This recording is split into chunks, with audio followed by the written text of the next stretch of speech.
Hey everyone, just seeing if you can hear me. Countdown timer is going and we're going to be starting very, very soon. 30 seconds. Say hi if you can hear me. Say no if you can't hear me.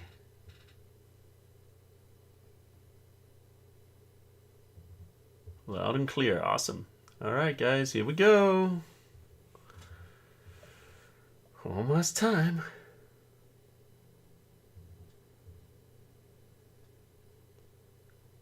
10, 9, 8, 7, 6, 5, 4, 3, 2, 1. Here we go.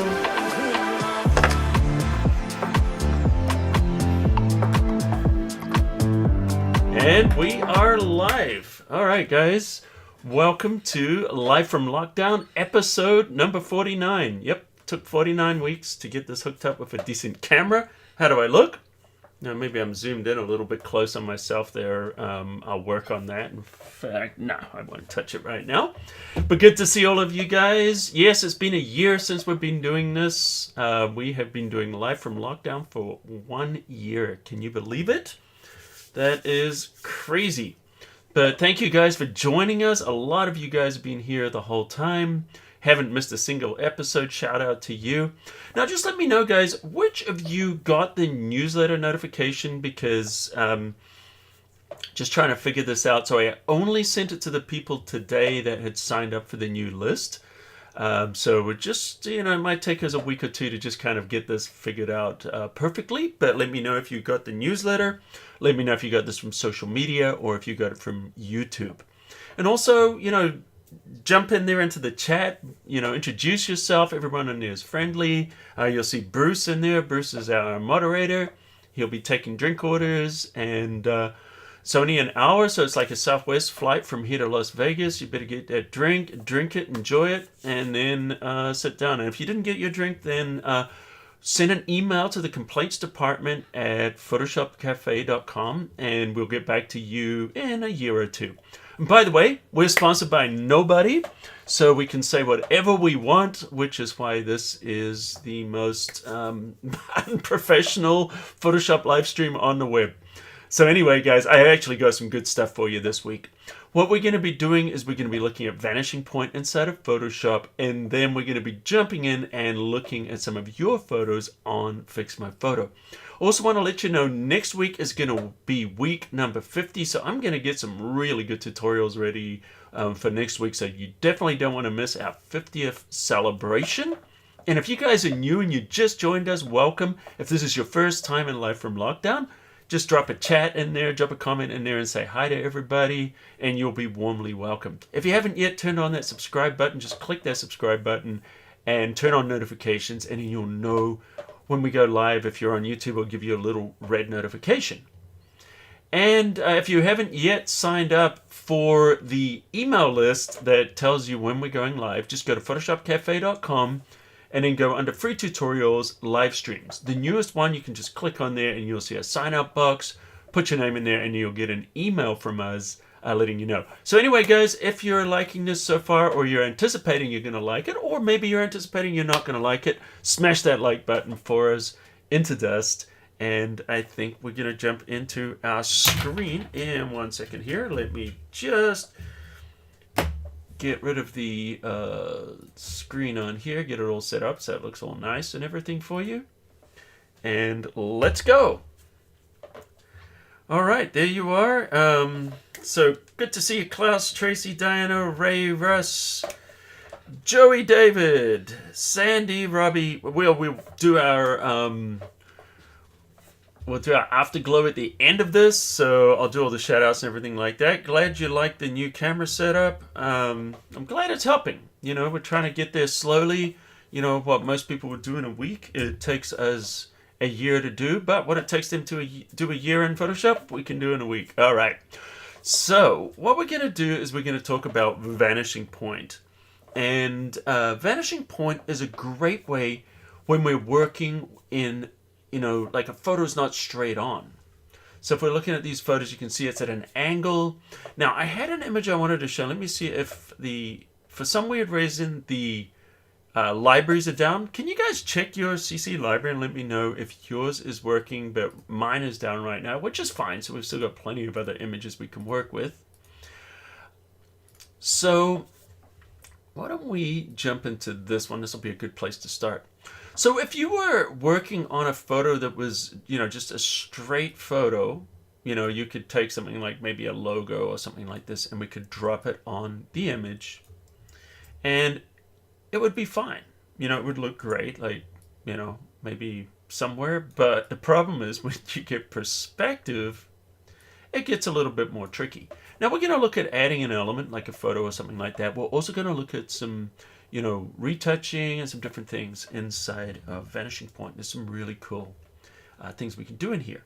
Now I've seen people do this. They hit Control T, and then maybe you're going to right click and use perspective, which can work quite well. So what we're going to do is just kind of drag this down and try and get it to match. If that doesn't work, then you use distort. And you can probably get distort to work pretty good. Let's go there. Let's drag this side down. And I'm kind of lining them up. And see, what I'm doing is I'm trying to get this to work right. Now here's a key. I know I see, just incredible work, and what ruins it for me is poor perspective. I'm talking about drawings, paintings, retouch, could be a lot of things, and you see stuff like this, or more an example, something like that, or like this, and it just doesn't quite look right. So say something like that, and you could look at this photograph and everything could be done, or drawing, whatever it is, it can be absolutely perfect, and that one little bit of perspective that's slightly off just ruins the whole thing. It's like, you're in a beauty pageant and you get a big, huge zit like the morning of the beauty pageant. And all everyone's going to look at is that. And it's sad, right? So you can do it this way, or we can use Photoshop to do this for us. Now, what I'm going to do is give you a little tip here. When we go into Vanishing Point, which means we're going to be working in perspective inside of this object, and you want to do something like paste a logo on there, you could do what a lot of people do. They copy it, Control A, Control C, selects all and copies it, right? And then what I've seen a lot of people do is they go onto our object here, and then they go into Vanishing Point, and then paste it. Now, you'll see in a minute, we'll see what Vanishing Point is, but the problem is when you do that, it becomes part of the object. Here's something a lot of people don't realize is you can create a new layer, and on that new layer, we can work. So if we want to paste something in here, we're not pasting it onto there, we're going to work on a new layer. Great. So now what we want to do is choose the image. We're going under filter, and now we're going to use Vanishing Point.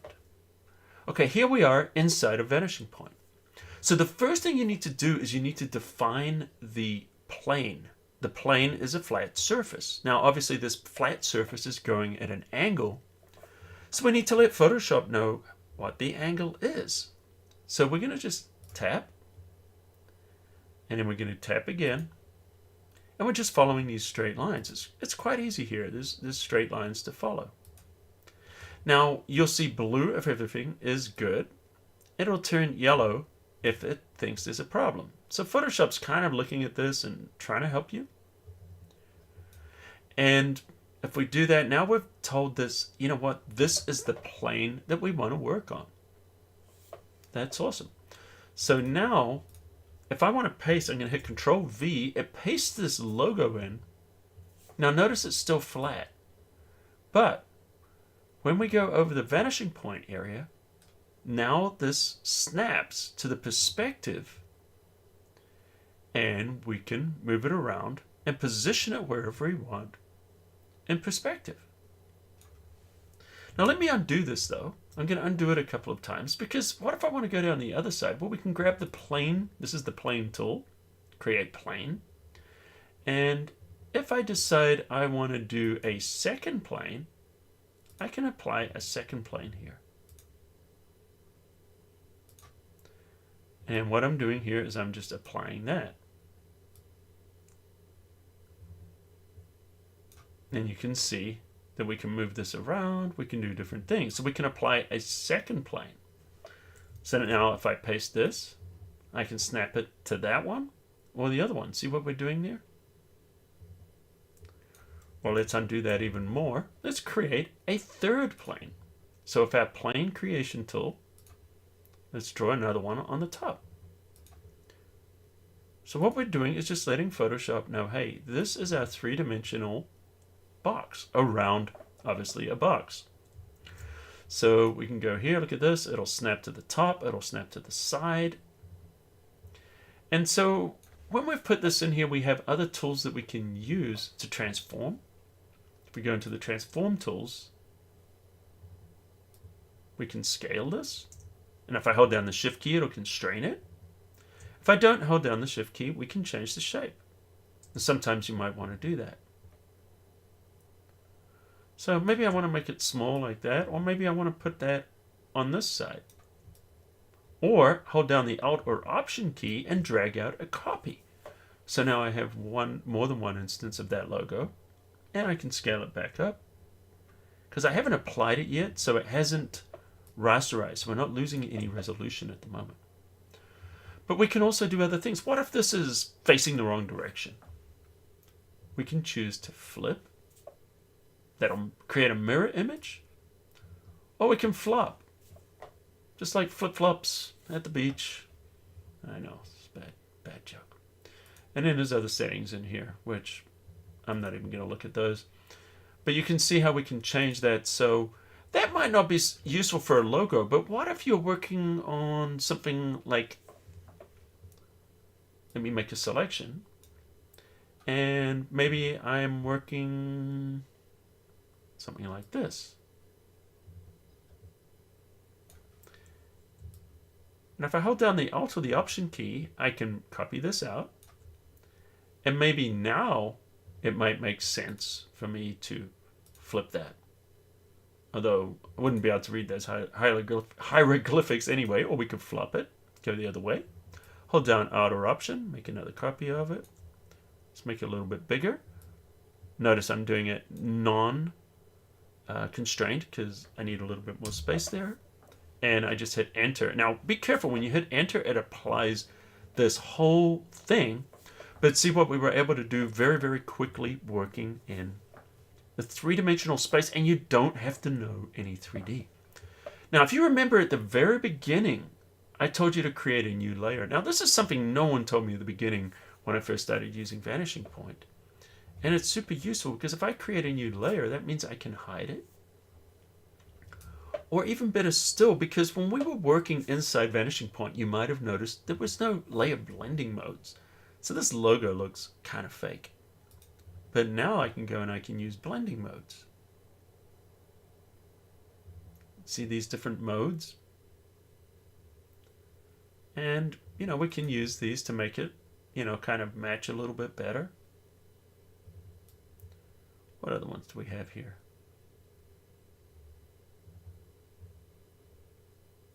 Maybe the overlay. I don't know. And in a situation like this where it's not quite matching, what you could do is just duplicate the layer.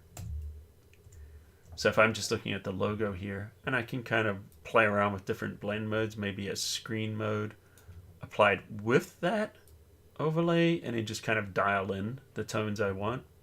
You can kind of see how the background's kind of showing through now. Now, I wouldn't include this part there normally if I was going to do that. And in fact, all you need to do is just create a mask, and you can just mask it out. Let me grab a brush. Just to show you.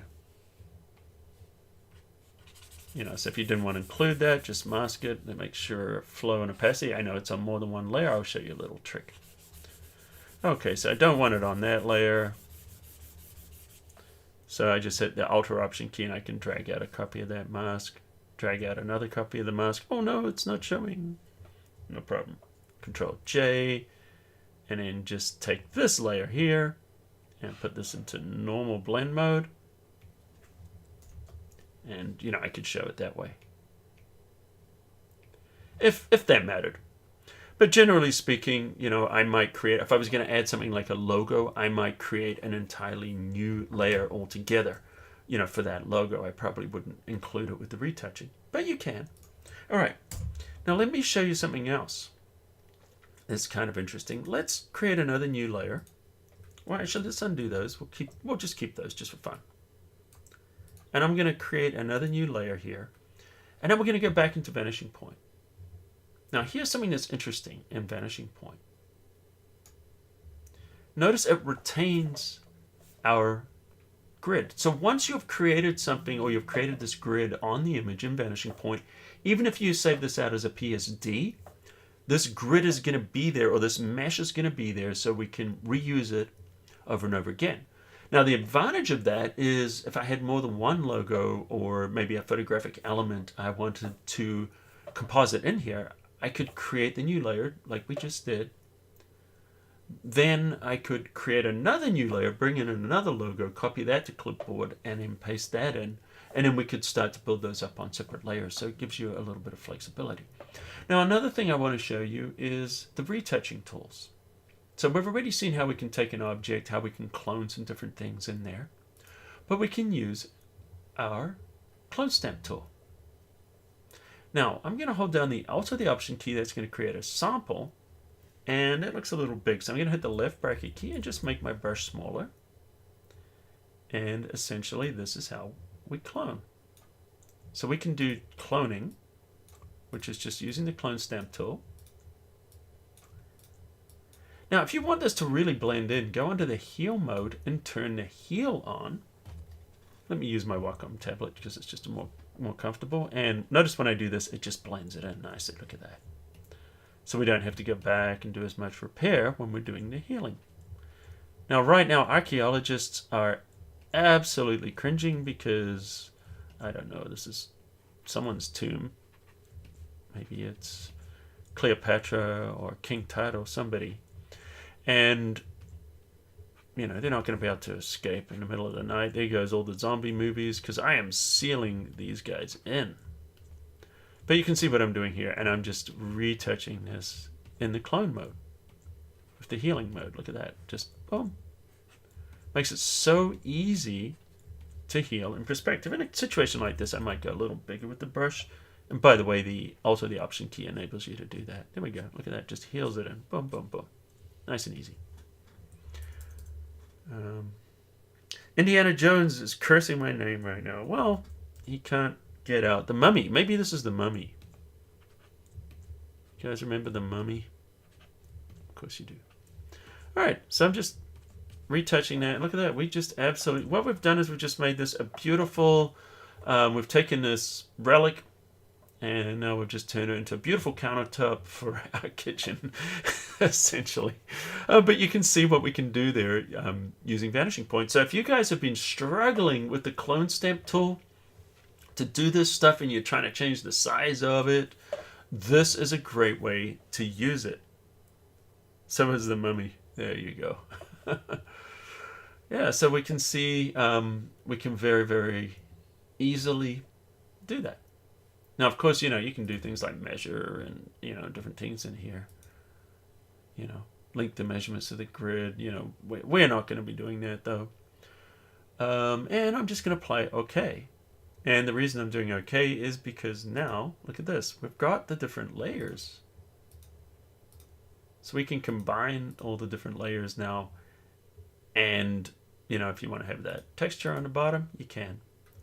All right, so that's essentially the basics of how it works.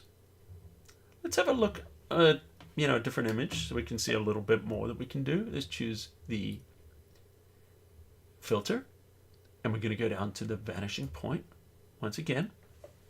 All right, let's see what we can do in here. So are you guys liking this so far? Let me know. If you are, best way to let me know is to hit that like button.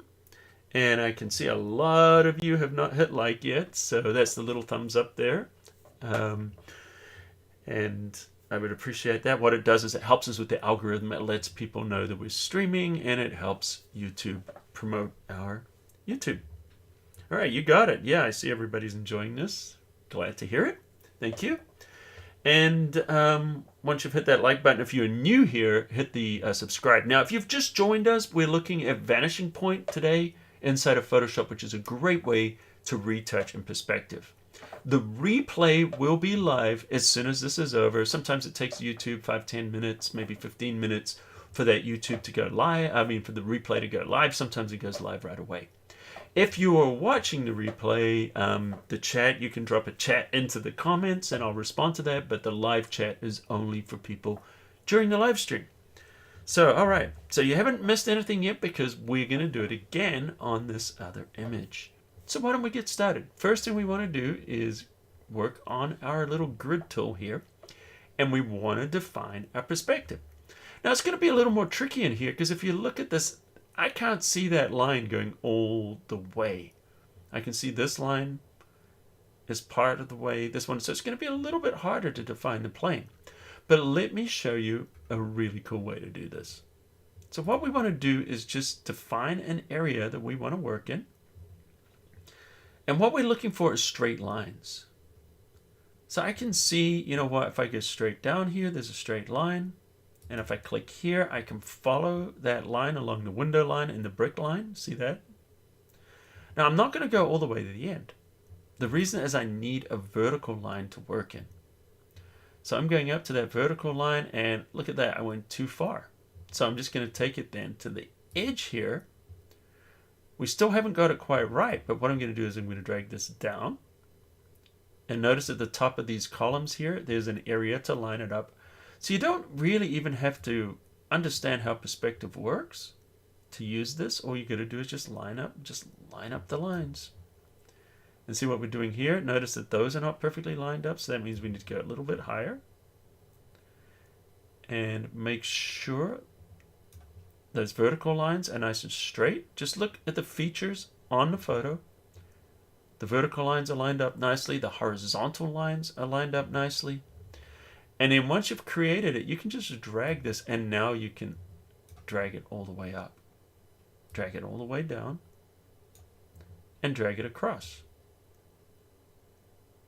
And see what we're doing now? We've defined the plane.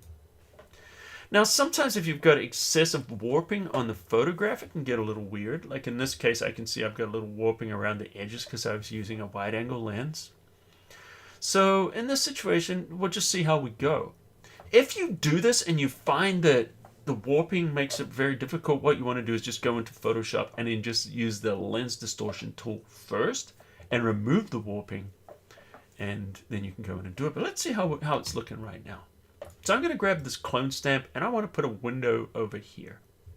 So I'm going to grab also the Option key and just drag it over. Now, left bracket key makes it smaller, right bracket key makes it bigger. So, you know, if you want to just drop it in there, you could do that in one hit. But I would not recommend that. And also, I'm going to keep the heel on. And the reason for that is well, let me show you what happens if I do it off, just so you can see. If you turn it off, what happens is you get this brick texture. It doesn't blend it in. If we turn the heel on, notice it's going to blend the surrounding areas. Now, obviously, it's too big. Let's hit the left bracket key, make it a little smaller. And I'm just going to drag it around that window there and apply it. And look at that. Now we've applied a window. Now, another way to work, let me undo this, is to turn the healing off. Let me just show you so we can see some options here. With the healing off, you can go around here. Let's go a little bit bigger. And get your window to make sure your window is solid. Now turn the healing on. Go with a smaller brush. And you can go around these edges. And just allow these edges to blend in. So this is just another way. Oops, don't want to do that. Just another way of working if that's going to help you get things a little bit better. In some cases, this can work well. And in other cases, not so well. So if something happens like this, just hit the Alt or the Option key and then just resample. And then just paint there and you can fix it. See, like that. So personally, I probably would have just applied the heel and just had the healing on the whole time. Then you wouldn't have that colorizing around the edges. But that just kind of shows you, another way you can work with this. The other thing, of course, we can create another plane around the sign. Let's do that right now. All right, so we've created a plane around that sign. Why do we want to do that? Well, what if we sample from here and then we go over here? Notice that that's just painting there like normal. So that answers a question. If you were wondering, can you go from one surface to the other? You sort of can. But the way to do that, what you're going to want to do is, let's grab that one. Having a little problem here between the planes. There we go. Yeah. Select that plane and the move tool, and let's see if this works. No. That is not going to work. Now, okay. So what I need to do in this situation, oops, did not mean to apply it, sorry guys. Let's go back in here and I'm going to show you something. Vanishing point, okay, so we go back in, and this is what I wanted to show you. Let me just quickly do this. So if I create a plane around here, so do not hit the escape key. If you hit the enter or the escape key, it closes out vanishing point. I wish they would change that because I'm sure I'm not the first person to do that, because by instinct I always hit the escape to undo something I'm working on. So I wish Adobe would give us a different keyboard shortcut. Okay, so now we've got two there. Let me show you what I was trying to do. So if I'm cloning in here, notice now I can clone from one to the other. The reason it wasn't working before is because it was overlapping and I wasn't working on the right plane. So we can do that. So hit the Alt or the Option, and now we're painting. Now notice that these are flipped around, so that could be a problem. So what I would probably do in this situation, should be a way that I can flip this. Let's have a look.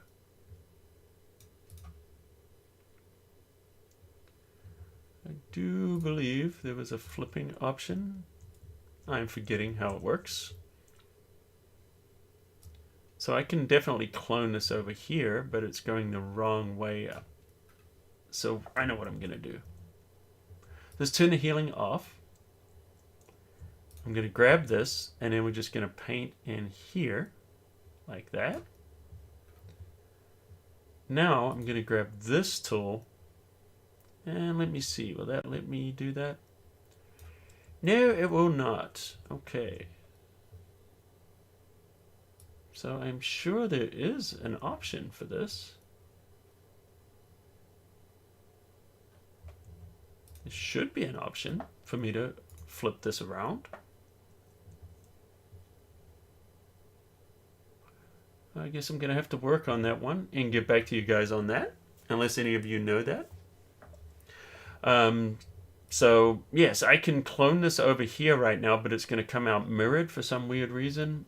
And I feel like this should be a flip option on here, but that's fine. All right, so I'm going to show you another thing we can do, and that's the brush. So if you wanted to work in here with the brush, you could paint. So essentially, you know, you're just going to paint in perspective. So let me make that little grid a little bit bigger. Now, clearly, you're not going to do this on a photo like this. Oh, that's interesting. Let me undo that again. And I'm just going to create a new grid.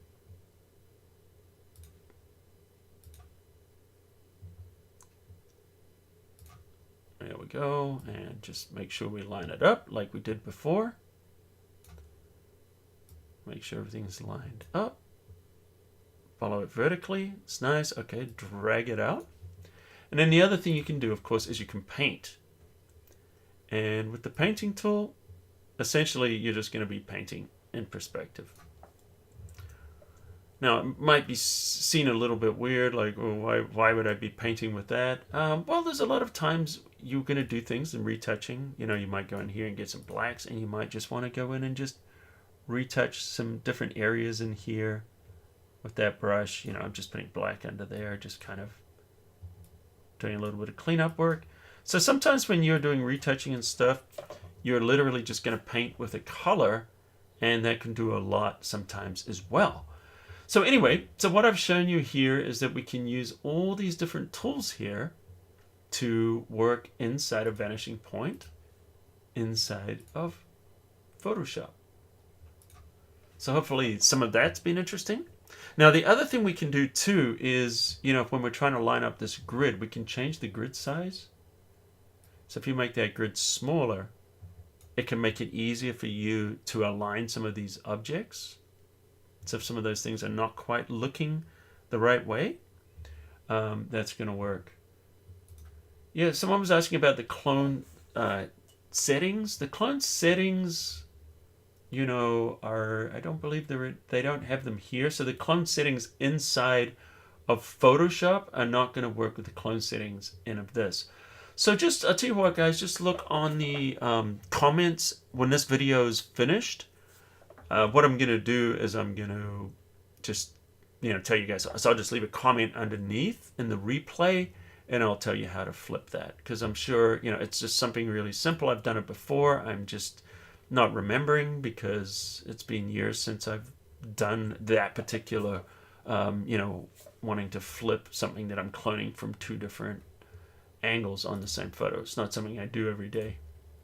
All right, so that's kind of showing you guys a little bit of Vanishing Point. So now, are there any questions there that anybody has? Oh, a text layer. Yes, I can absolutely add a text layer. That was a good question. Let's do that.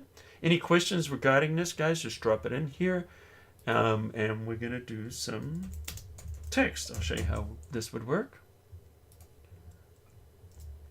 Let's make this a little bit bigger.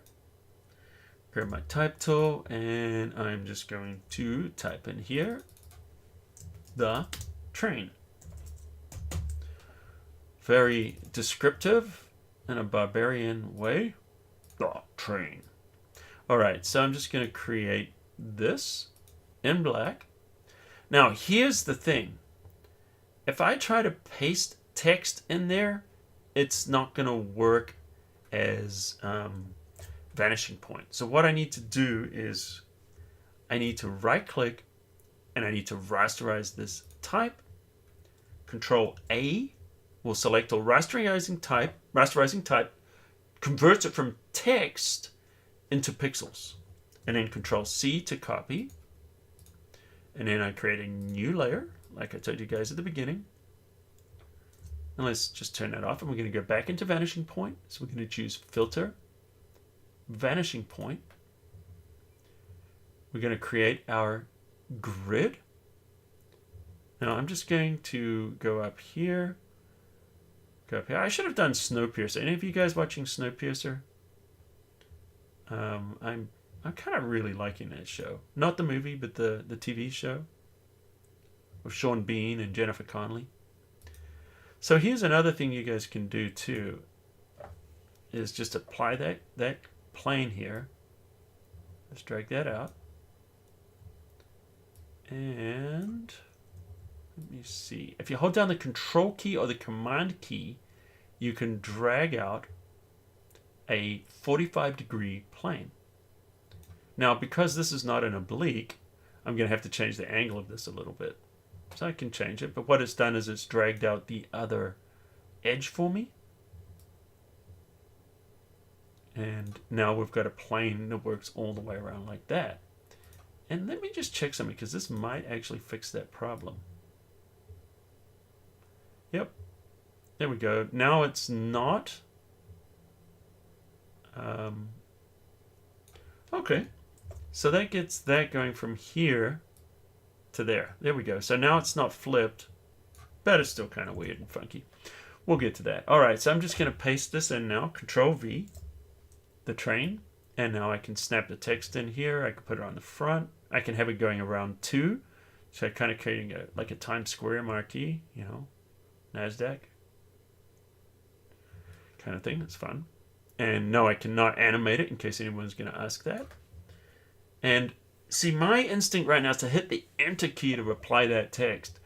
Don't do it, because that will take you out of Vanishing Point. So you want to just kind of click away, and then we've applied that. And someone's asking about a combination of Vanishing Point and Warp. Yes, absolutely, do that. You absolutely can. And you can also use it with, other things too. If you wanted to use it with displacement maps, you could do that. So what if I want to blend this in? Let's just go Control U for free transform here. And I'm going to put a little bit of saturation in there. Let's lighten this up. So I'm going to put some color into that text. So after the fact, because I put it on a new layer, I can decide, hey, I want to make it red so it matches the Roadrunner. Which they said the Rail Runner. I get it. I see what they were trying to do there. And in this case, now we can go into something like, overlay or a hard light. Looks quite nice. And that kind of lets the reflections kind of work through there. See that? Because we're not just in a... Because if you put this into regular mode, see, it's just the same all the way through. Go into like a hard light, it starts to blend in a little bit better. And usually when I do something like this, I might drop the opacity just slightly down too. Not much, but just ever so slightly. And it just kind of helps sell the realism there. You see how it's kind of blending in there a little bit better. So, yeah. So there's any other questions there on Vanishing Point? Chris, maybe because I'm working on a new layer. Good point. What do we got here? Is Vanishing Point like the perspective grid in Illustrator? I mean, yes and no, I guess. It's a little bit different because, we're working with pixels, whereas in Illustrator we're working with vectors and you're actually building shapes and objects. What Vanishing Point does is just enables you to use the tools in Photoshop at an angle, and it just kind of sets that perspective or that angle in there. Does it work as a smart object? That is a very, very good question, and I don't think it does, but it might. Let's have a look. Let's convert to a smart object and find out. Nope, it does not.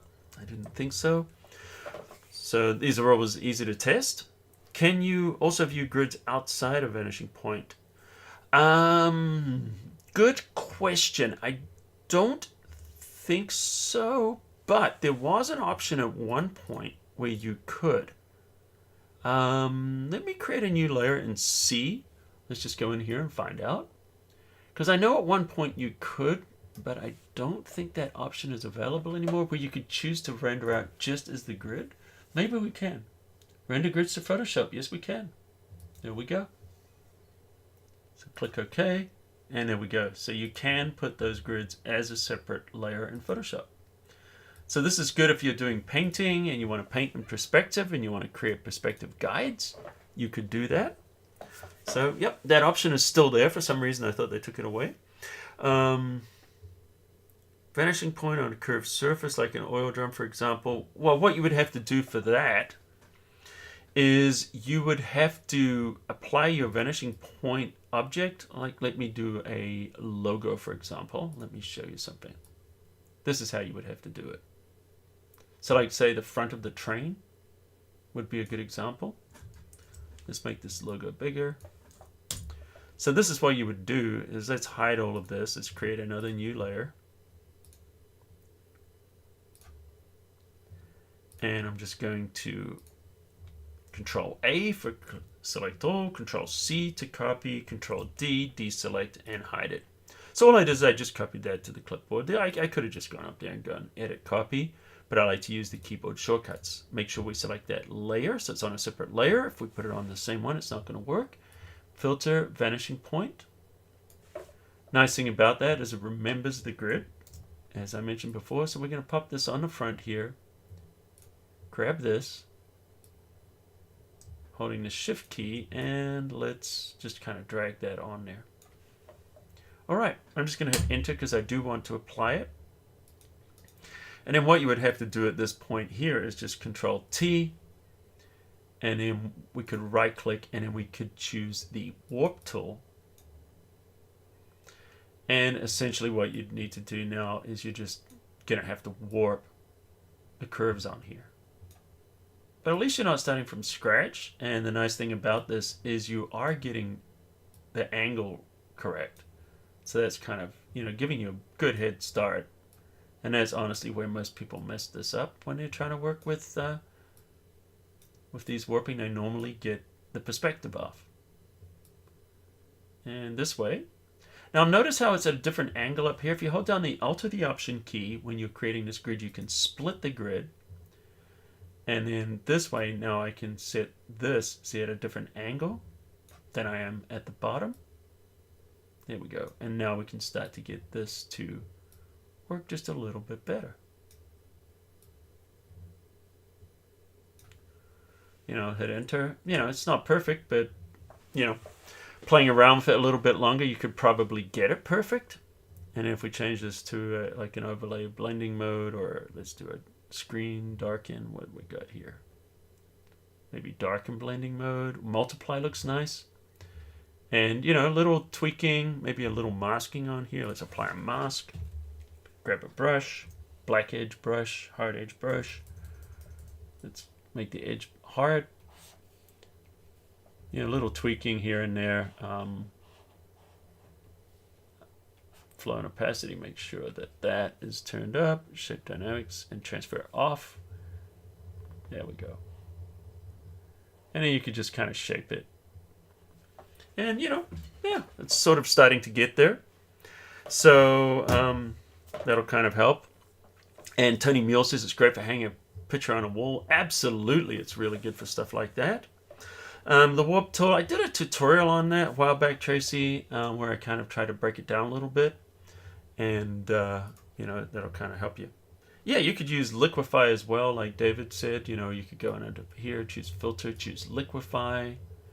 And if you don't see the background, by the way, what you want to do is show backdrop. Turn that on, and it'll show the background. And by default, that's off. So it can be a little frustrating. And then, you could just go in and use this just to kind of do the final touches. Just, you know, I don't want to spend too much time on this. I think you guys get the idea. So just by combining these different tools together, you know, you can start to get that looking pretty realistic. All right. So, guys, what do you think? Think it's time for a little fix my photo? You guys want to do that? Let's do it.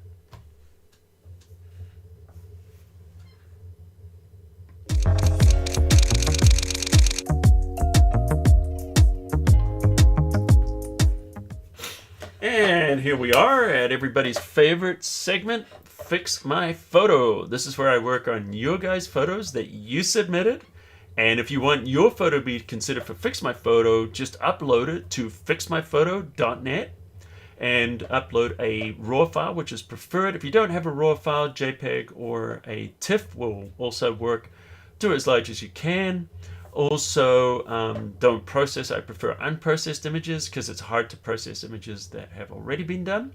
And also make sure you put your name in the file name. And if your name's in the file name, then I know who to credit and I know who, you know, created the photo. We can give you a shout out and all that kind of fun stuff. And also you have a maximum of 3 submissions per week. And like Bruce said, smash the like button and subscribe if you haven't already. I want to show you guys my shirt. I think it's kind of fun. So let's see. Can you guys see this? Let me just pull this out a little bit. There's my shirt. What do you think? Is that fun? Let's see if you guys get it. All right. Let's go back in. Let's figure it out. Wear a fun shirt this week. All right. So let's go to the screen and we are looking at some different. When I see this dog now, all I think of. It's a great dog, but all I think of now is Dogecoin. Whenever I see a Shibu Emu, or however I'm saying it, don't you guys think of the Dogecoin? You know what I'm talking about? Like the memes, and I just want to edit this in Photoshop. I do not want to make fun of your photo there. Clubbertech, Maribeth. Are you there, Clubbertiff? Maribeth. The doctor is back. Awesome.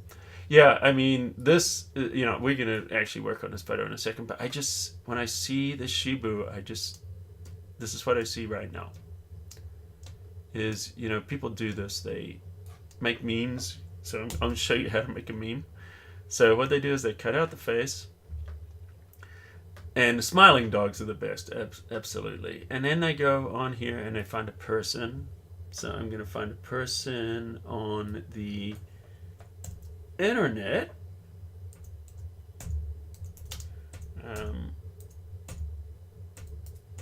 This is just completely stupid and fun. But, you know, we're going to do this. Oh, look at that guy. I think we're going to use this guy here. Let's go into Photoshop. And you guys can see the screen, right? Oh, look, it's Bruce Bicknell, everybody. This is what Bruce looks like. His anonymity has now been shattered. And then we take the dog. Of course, a full body would be better. But you see this. This is memes. You see this meme everywhere. Poor dog. And there's nothing Bruce can do about this. And we can flip that, of course. There we go. You can call me a jerk. There we go. His wife loves to call me a jerk as well. Alright, and then we're just going to soften the edges. You know, what's like a little fun on Life from Lockdown, right? And then we just soften the edges. Use a soft edge brush. You guys have seen these memes everywhere. They're on everything. And there we go. Let's make this a little bigger. There we go. Quite an improvement. Alright. All seriousness now, guys. I couldn't resist. Hopefully you guys got a sense of humor. Yeah, there's a little sense of humor going on there. Okay, we definitely want to enable the bridge extension, and let's go into Lightroom Classic. Alright, so we have this beautiful dog. And by the way, it really is a beautiful dog. And why don't we do something? We're going to go into the develop module here. And what I want to do is just set some adjustments. And I'm going to show you how to cut out. Let's cut out fur. It's always fun. So what I'm looking for is to just get a nice exposure value here. Looks like the highlights and shadows have already been set. So it looks like someone here has already worked on this. What did it look like before?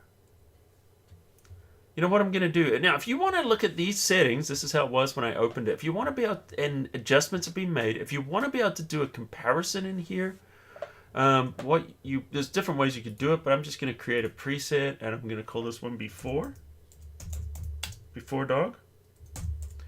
And this is kind of a fun thing if you want to experiment, but you want to be able to go back to the original in case you want to. So now I'm going to go here, I'm going to reset everything. So I'm holding down the Alt or the Option key here, and I can reset the tones, reset the presence. And this is what the photo is going to look like. Let's go under here as shot. Or I can just hit reset. And that's the photo as it was shot. Alright, so it looks like we didn't have to do much because it was already adjusted. So if we want to apply the adjustment, we can click on the before dog that applies those adjustments, and then we can do the crop. Alright, so let's crop this back down again. So it looks like they did a nice job. Yeah, they cloned this out as well, so that was really good. So the other option is, let me just, well, I guess it's too late now. Let's undo this a few times. Let's see. Okay, so that's what they did. Alright. So I guess there wasn't really anything to fix because it had already been fixed. So what we're going to do is we're going to take this into Photoshop. So we're going to edit this into Photoshop. Now, did they add, so, you know, I did kind of request, guys, you know, if you do the unedited photos so I can show you how to fix them, because in this case I was like, okay, what do we need to fix?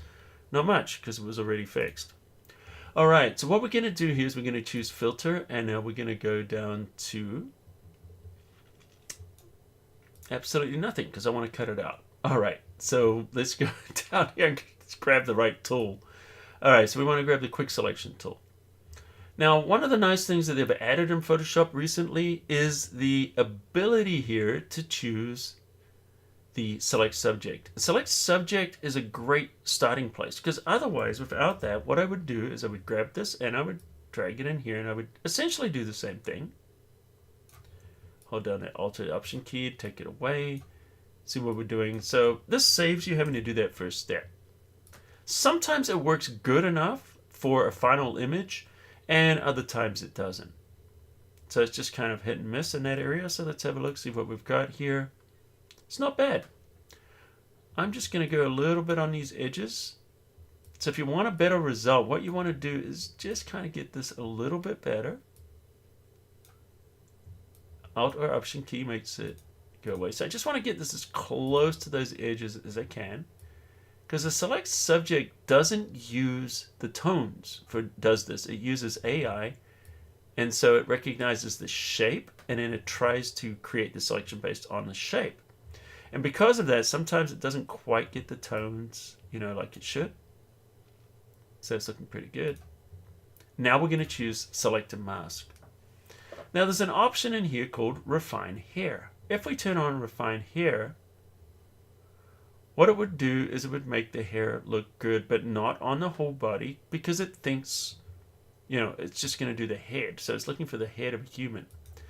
Now there's two other ways. Now in the Refine mode, we've got Color Aware. So let's click OK and see how this looks.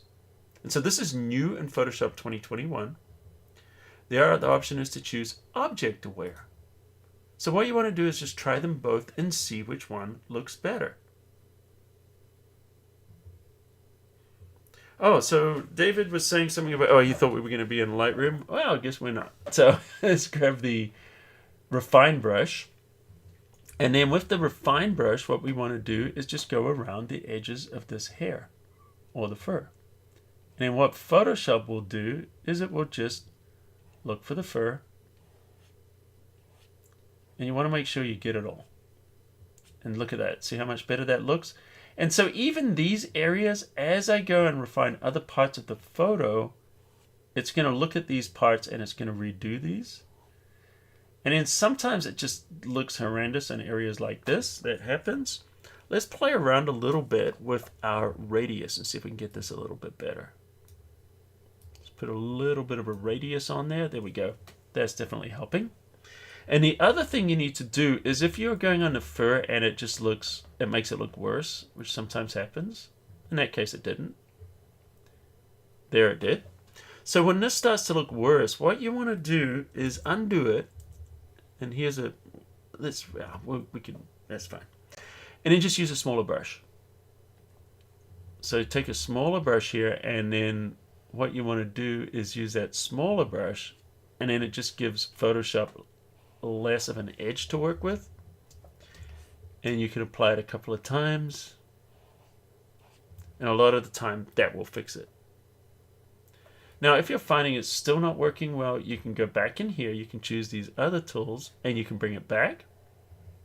Because you're like, man, it just did not work well. This is how you bring it back.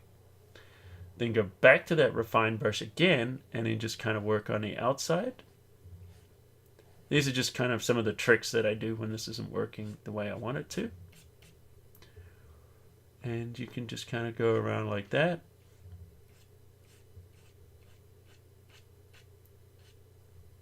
And see how it's starting to get a little bit better now.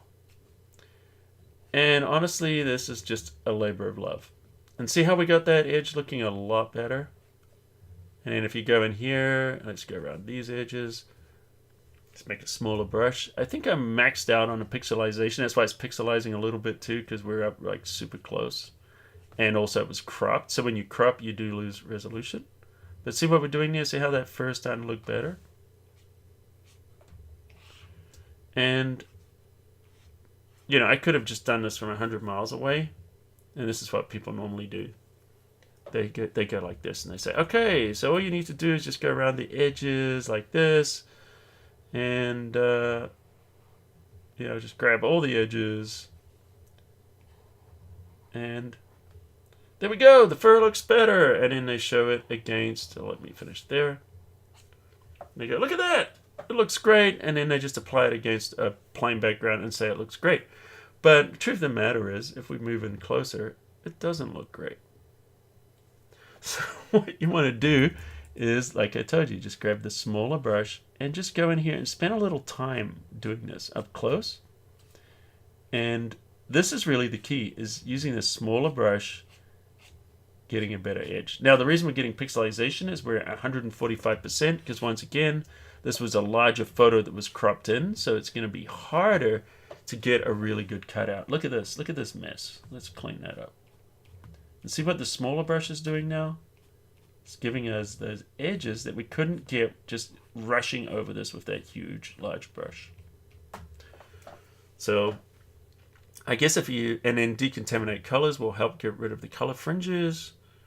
Then you click OK. Still not great, but you know, the areas that I spent a little bit of time in, went in close, those areas should look good. Yes, they do. So, you know, these areas don't look good because I just did the big brush. So go in, use the small brush on all those edges. So if you want to get a perfect cutout on that fur, don't do it from 10,000 miles away with a thick brush. Go in nice and close with that thin brush, and you can see those areas that I did that. We get a much better result. So sometimes the tool doesn't work, or it doesn't seem to work, because you know, you're just not going in close enough and working with fine enough detail. All right. So what do we got here? Here is an airplane. Oh, is that a mosquito? This is from Stuart Braithwaite from New Zealand. Are you there, Stuart? And Jim said, what would be better if you used some sort of pixel increase software first? Jim, yeah, it probably would. You know, even like Photoshop, you know, we can increase the size using this super resolution. It would help a little bit, but, you know, it would help. But it's still not going to get you that perfect edge because you're not working on the perfect pixels. But as you guys suggested, definitely, yeah, I would do that. I would increase the size first. Somebody said there, oh, hi, Ann. Glad you could join us. If some of you guys are early or late, well, I guess you're late. It's okay. The replay will be live right after this. So it is a mosquito, so I guess I was right. Decontaminate colors. What decontaminate colors does, Bonnie, is decontaminate colors was actually originally designed, you know, when you're shooting against a green screen or something like that, and you get a color spill. So you get that color comes around the edges, and then when you cut it out, the color fringe shows up, you know, so sort of like, you know, when I've got the color over here on this light, you can see it kind of starts to show there. And so if I was to cut it out, I would have it cut out, but then I have this color edge on there. And decontaminate colors, you know, particularly in the hair, you know, if I had more, decontaminate colors will get rid of that. So it will neutralize the colors on those edges. But it also works really nice just for getting rid of color fringes, dark or light fringes. So, and where is it? It's in the Select a Mask workspace, if you were asking where it was. All right, so I believe this, once again, Stuart, are you there? If Stuart's not, oh, there is Stuart there, looking for Stuart Braithwaite. If he's not there, it's the first time he's missed it, which would be Murphy's Law. Of course, when he does this beautiful airplane photo would be the time. All right, so what I want to do is, let's just do some adjustments. Maybe we'll put this against a different sky. So let's go into the develop, and definitely want to add a little bit more contrast in here.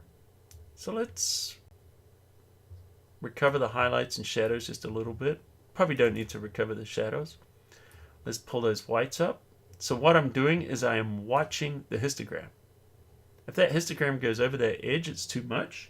So you can hold down the Alt or the Option key, can show you where it starts to clip. And same thing with the blacks. Let's bring some blacks in here. Holding down that shows us, we're clipping there. So we don't want to move that too much. So if you look at this and you can see, hey, the histogram is really, really pushed over to the side. What does that mean? Well, that means you take the exposure and you pull the exposure to the left and try to bring that histogram in a little bit more. Now, in this case, let's have a look at the shadows and highlights. Might be not the same anymore. Yeah, look at that. We've got some solid black, so we could actually go in and recover some shadows now. And see what it's doing is it's bringing out the nice detail there in that photograph. So if we look at this before and after, let's open this in Photoshop. Now the adjustments in Lightroom here are identical to the ones in Camera Raw. So we're going to edit this in Photoshop, but we want to open it as a smart object in Photoshop. Here we are. Now there's different ways we could select this. Why don't we just do the quick way, which is the select subject, and see how well that does it. Not bad. Control J, we'll copy that to a new layer. And, you know, obviously there's a little bit of a problem there. So rather than copying it like that, why don't we do something different? Let me just undo this. There we go. So what I want to do is choose select and mask. And now just grab our brush. And we want to bring this back because that bit's missing. We don't want that missing. And usually on a hard surface like this, I'm going to give this about a 1 pixel radius. And this is going to help with the edges. Let me show you something. And now I'm seeing a little pixelization on the screen. So what I want to do is just give it a 1 smoothen. So it's going to slightly smoothen. I think there might be a bug in here too that's showing a little jaggy, which is not a normal thing. I'm going to give it a 1 pixel feather, which is going to soften those edges a little bit. And in fact, I'm going to go even more. Let's turn on high quality preview. That will also help get rid of some of that pixelization. Still showing a little bit. So I'm using the feathering to smoothen it out. So we've got smoothening. Now we're going to take contrast.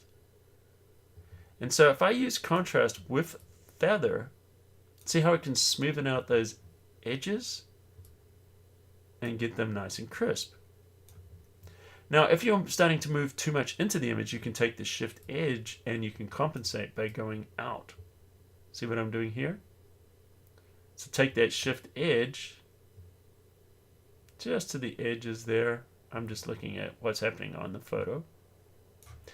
And notice now we've got nice clean edges. We got rid of the jaggies. And so this will work really good on a hard surface or something with the hard edges. Now, obviously, the best way to get this kind of cutout is to go in and use the pen tool. That will give you the ideal best cutout with those kind of hard edges. But also if you do what I was showing you there. So I generally don't use these global refinements unless I'm working with something with hard edges like that. Now, if I was working with a body and I wanted the arms and the legs to be like this, but the hair to be soft, I would probably do it twice. So I would do a cutout for the hair, and then I would also do a cutout for that edge.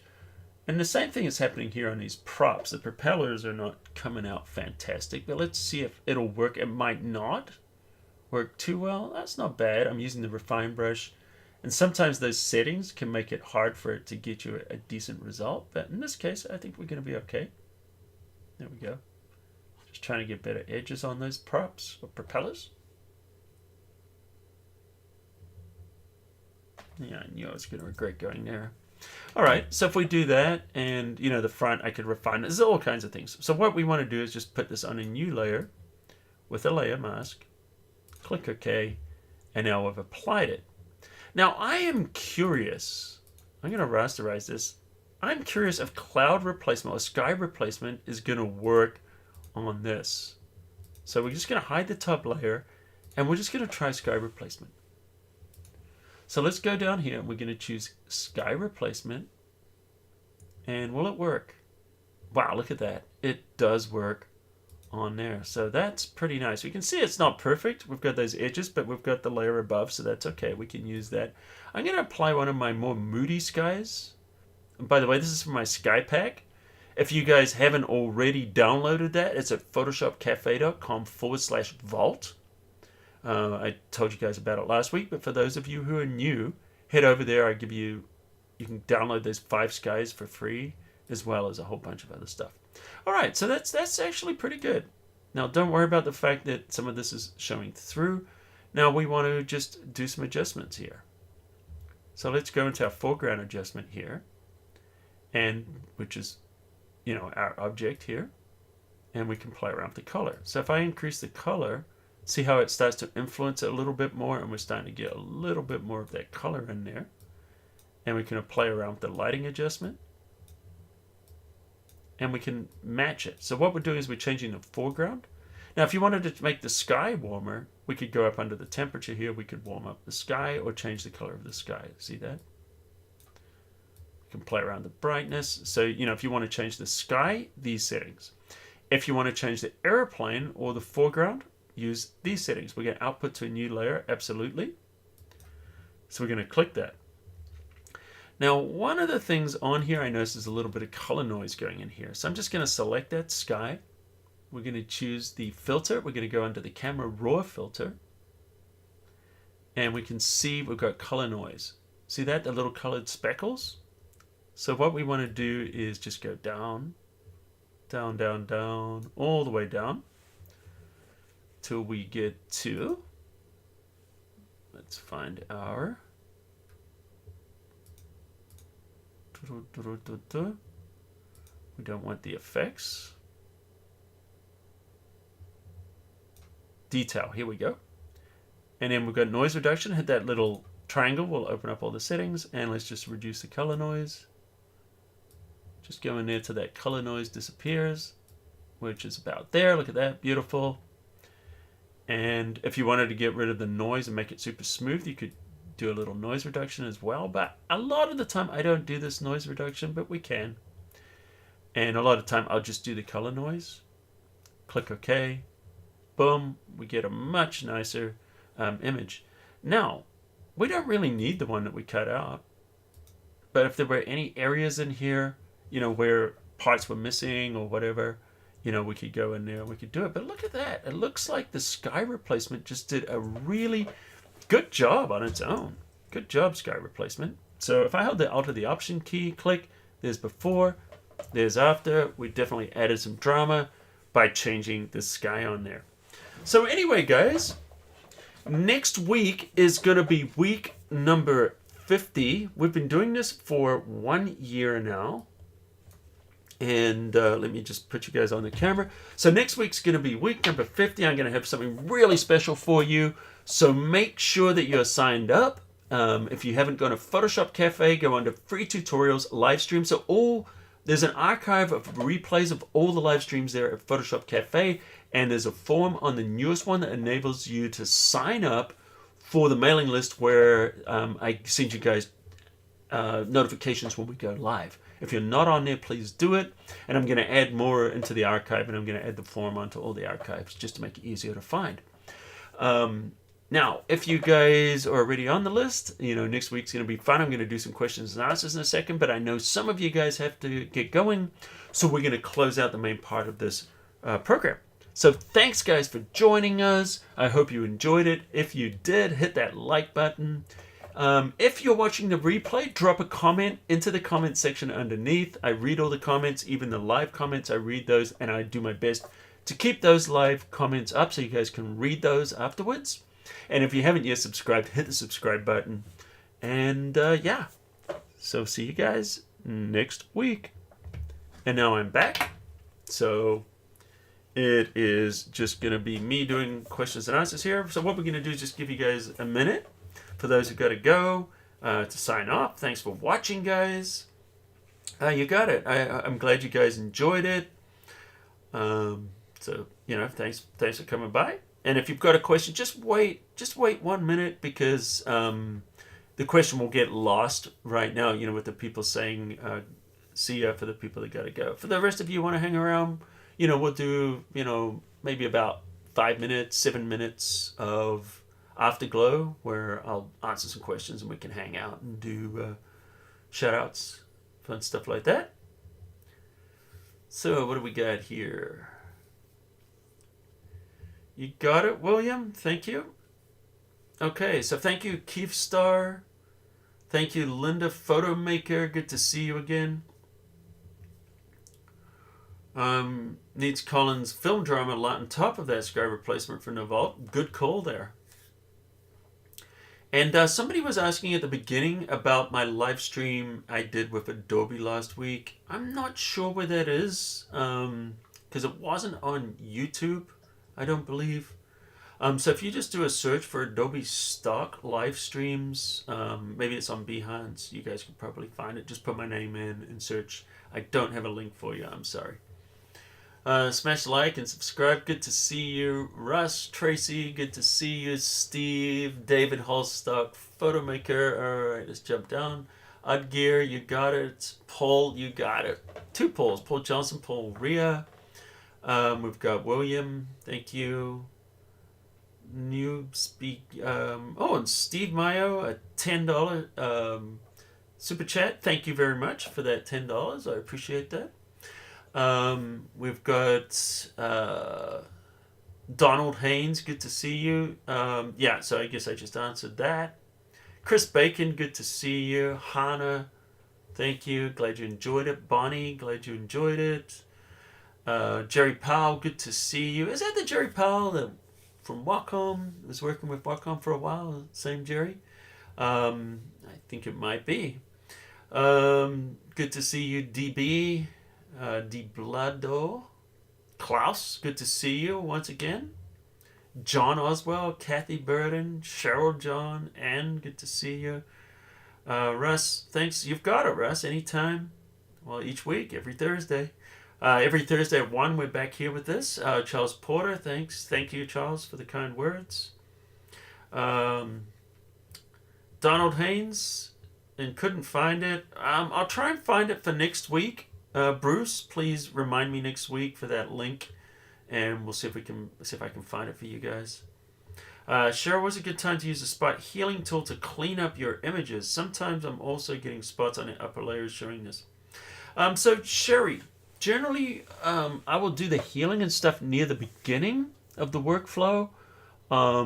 So where the spot healing versus the healing brush, the spot healing is good for, just little, like pimples or little areas in smooth areas, where you see the artifacts or just different things like that you want to remove, just little blemishes. It's good for that. If there's an area where there's more texture and it's more important what you're putting in there, then you use the healing and then you sample, and then that'll blend in the surrounding texture. So that's when I would use the different ones. So what else we got? Yeah, Jerry, you got it. Fleeting Expression, great show today. Thanks, Colin. You're welcome. And Bruce can't find it either, So yeah, next week we'll come back from that. No, it's all right, Bruce. You don't have to delete the super chats. Those are donations, so those are more than welcome. So thank you for that, Stevie. All right. So if you're using the cutout plane on another job, would you save? I would definitely save it as a TIFF. If I was going to reuse that, I would definitely save it out as a TIFF, because then that way it's a lossless format, and that allows to use it without degradation. If you use a JPEG, every time you make a copy, every time you save that JPEG, you lose a little bit of quality on there. So you don't want to do that. So yeah. If you're going to be reworking a file, JPEG is the delivery format, a TIFF is a working format. Is there a way to color code the light list? No, I don't believe that the menus in Photoshop allow us to apply color codes. But that's a great suggestion. Go on Adobe's forums and put that as a feature request. That would be nice if we could do that. Not sure why it's showing up on layers above. Sherry, not sure why what is showing up on the layers above. Talking about the sky replacement. If you're talking about the sky replacement, it's because it punched it out. So it masked it out here under sky. You can see there's the mask, and there's the original image underneath, and that's how it works. So it doesn't place it above it, it punches it out with a mask. All right, so Karen shared the good info. As usual, good session. Thank you, Gigi. And Rael, good to see you. All right, so what else we got? All right. Usually make a separate folder and call it faves. That's awesome. All right, guys. So I guess that's it for this week. Thanks for joining us at episode number 49 for Live from Lockdown. Next week, episode number 50. So, I'll get some good tutorials, some really good content for next week so we can have a celebration. And don't forget, submit your photos for Fix My Photo at fixmyphoto.net. And the replay will be live right now. So anyway, thanks, guys. I hope you're hanging in there. Everyone stay safe during this crazy time, this lockdown. Vaccines are rolling out hopefully pretty soon. We'll be back to normal. And then we'll have some kind of a live stream going. It won't be called Live from Lockdown anymore, but we will meet here because this is a great time for community. So anyway, guys, thanks for watching. And until next time, I'll see you at the cafe. And I can't close the shutter on the camera. I can go like that because I'm not using the other one, but I can click here. All right, bye.